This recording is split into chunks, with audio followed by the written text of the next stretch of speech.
इस दुनिया में कर्म को मानने वाले लोग कहते हैं भाग्य कुछ नहीं होता, और भाग्यवादी लोग कहते हैं किस्मत में जो कुछ लिखा होगा वही होकर रहेगा। यानी इंसान कर्म और भाग्य इन दो बिंदुओं की धुरी पर घूमता रहता है और एक दिन इस जग को अलविदा कहकर चला जाता है।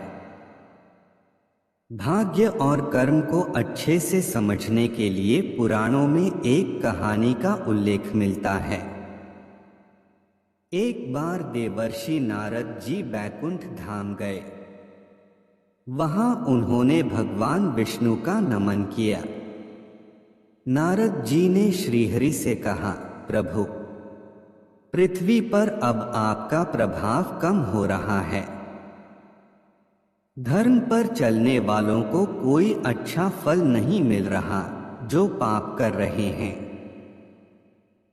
उनका भला हो रहा है।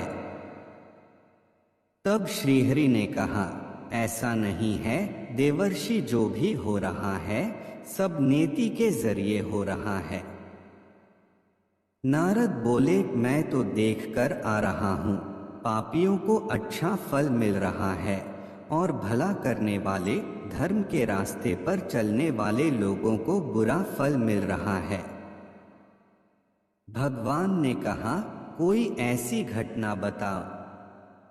नारद ने कहा, अभी मैं एक जंगल से आ रहा हूं। वहां एक गाय दलदल में फंसी हुई थी। कोई उसे बचाने वाला नहीं था। तभी एक चोर उधर से गुजरा। गाय को फंसा हुआ देखकर भी नहीं रुका। वह उस पर पैर रखकर दलदल लांघकर निकल गया। आगे जाकर चोर को सोने की मोहरों से भरी एक थैली मिली। थोड़ी देर बाद वहां से एक वृद्ध साधु गुजरा। उसने उस गाय को बचाने की पूरी कोशिश की। पूरे शरीर का जोर लगाकर उस गाय को बचा लिया, लेकिन मैंने देखा कि गाय को दलदल से निकालने के बाद वह साधु आगे गया तो एक गड्ढे में गिर गया।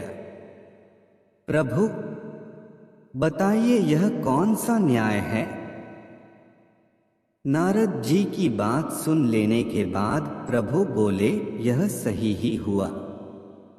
जो चोर गाय पर पैर रखकर भाग गया था, उसकी किस्मत में तो एक खजाना था, लेकिन उसके इस पाप के कारण उसे केवल कुछ मोहरें ही मिली।